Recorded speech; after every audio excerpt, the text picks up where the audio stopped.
Hi everyone, I'm Jodie Ann Senior. I'm a heart failure specialist and cardiologist, and today we are talking about ways in which you can reduce your salt intake, which is obviously important if you are a heart failure patient, and particularly if you're a heart patient in general. If you have high blood pressure or any fluid retention, then these are things that often you'll be instructed to do as part of your self-care. But telling someone to have a low salt diet is one thing, and it's another thing for you to actually implement it. Tables are important, reading ingredients are also important, but this is all very time consuming. So you probably want some simple methods and mechanisms to help you just overall reduce your salt intake. I would say that there are a number of very basic ideas that will help you with this. So first of all, you can substitute additional salt. So it's really important not to add salt if you can avoid it to foods. What would you use instead to increase the flavor of your foods? Well, herbs and spices are a great way to add flavor to food without actually increasing the salt content. You can use herbs like any number of things: basil, thyme, rosemary. You can add spices, you can add garlic powder, onion powder. Fresh onion and garlic, in my view, is best. You could add things like cumin or Indian flavors, lots of spices, anything really that takes your fancy. You could Google recipes and ask what spices or flavors to add. I think if you add fresh or dried, you're going to increase the flavor of your food, and it's going to be more palatable and more enjoyable for you without the added burden of the salt. Which reminds me, why do we need to lower salt intake? Two reasons. One, salt increases your water retention in your body. This is a problem if you have heart failure because you're trying to get rid of excess water, not gain it. And if you have high blood pressure, this will raise your blood pressure by retaining more water. So there's two important reasons to drop the salt intake. And your taste buds will adjust over time. So even if you like a lot of salt now, over time, as you gradually reduce, you will get used to that and you won't probably even notice it so much. So what's another way you could do it? Well, things like citrus, lemon, lime, orange, any of this added to whether it's sauces or foods like fish or on your salads, over meat, marinating. These can also make your food extra flavoursome and reduce the need for salt. Vinegar is another one, whether it's balsamic vinegar, whether it's apple cider vinegar, or it's white or red vinegar. These can be added to the dishes, the meats, the marinades, the sauces, the dressings. Lots of different ways you can use those. And then there are things like salt-free seasoning blends. On that note, I was introduced to a company recently and I have no affiliation with them other than they reached out to me. I'm not getting any payment for this, but they are called Heartful Flavors.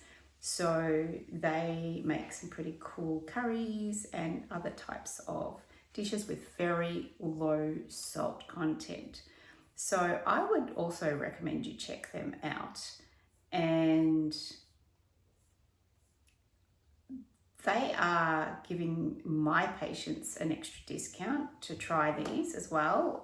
So I will leave that link in the information underneath the video so that you can utilize it if you would like to, and it will give you an extra discount on any purchase of those foods. Again, I'm not being paid for this. I'm not getting any cut of it, but I think it's a great idea. And I'm going to give them a try myself. So if you do try them, please let me know with some feedback what you think, because I think we need more companies that are going to be conscious about their salt in food. And we've all seen the chefs do these wonderful, gorgeous food demonstrations, and you see them like pull out, you know, a huge handful of salt and then add that to the dish. That's amazing. It tastes really good, but comes at a cost for heart patients. So maybe try their heart healthy seasonings or their pre-made dinner bases that are heartful of flavors. And you can find them on heartfulflavors.com. As I said, I'll try and leave a link at the bottom to help you find them.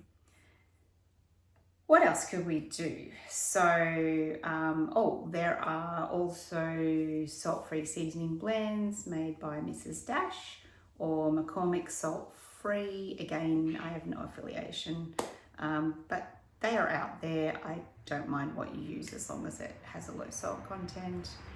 There are also low salt options of food, such as soy sauce.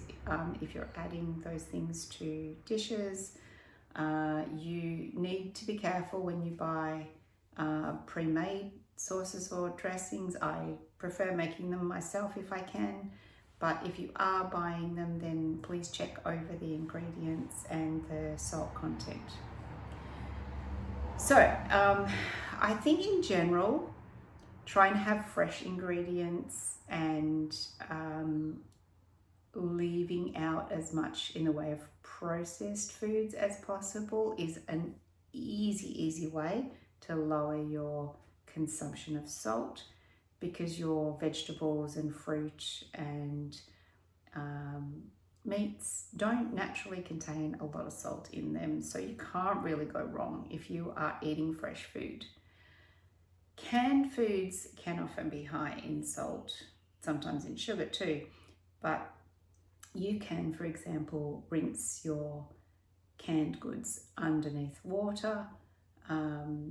Especially if you're using beans or lentils, you're going to have to do that anyway to reduce the lectins. But you know, again, that's another way to help you reduce your salt intake. But definitely limit the processed foods wherever possible. You want to drink water, but you don't want to drink excess water. So again, if you are on a fluid restriction, stick to whatever your doctor has recommended on that front. And the other tip I would give, especially if you find this very unpalatable to begin with, is to gradually cut it back. And as you gradually wean it off, you will find your taste adjusts and you don't notice that lack of salt anywhere near as much. And I'm sure if you checked around your family table or your friends, you will find that the people at the table have very different tastes for salt. I certainly know that in my family. I have a lot lower taste for additional salt than some of my other family members. And I bet you find that too amongst your family and friends. But it shows you that you can reduce your intake over time and adjust to it and not have it as an issue. The same applies to sugar and caffeine. So anything you think, oh, I can't do that or I don't like that, over time, we're really adaptable as human beings. We can adjust to a lot of differences in our lives, in our habits. So I would urge you to really try and stick with it and give it a try. And I think you might even surprise yourself. So hopefully that's of help to you. Please subscribe, it really helps. And that way you're not going to miss any important episodes. If you have questions or if you have ideas that you want covered, then please share those as well, because I'm always looking for things that you guys actually are asking for, want and need. It's no good me telling you stuff if you find it useless. So please let me know via feedback if something's helpful, if something doesn't cover what you want or need, or if there are other topics that you would love to see done, and I am willing to give it a crack. All right, so take care. I will see you for the next one.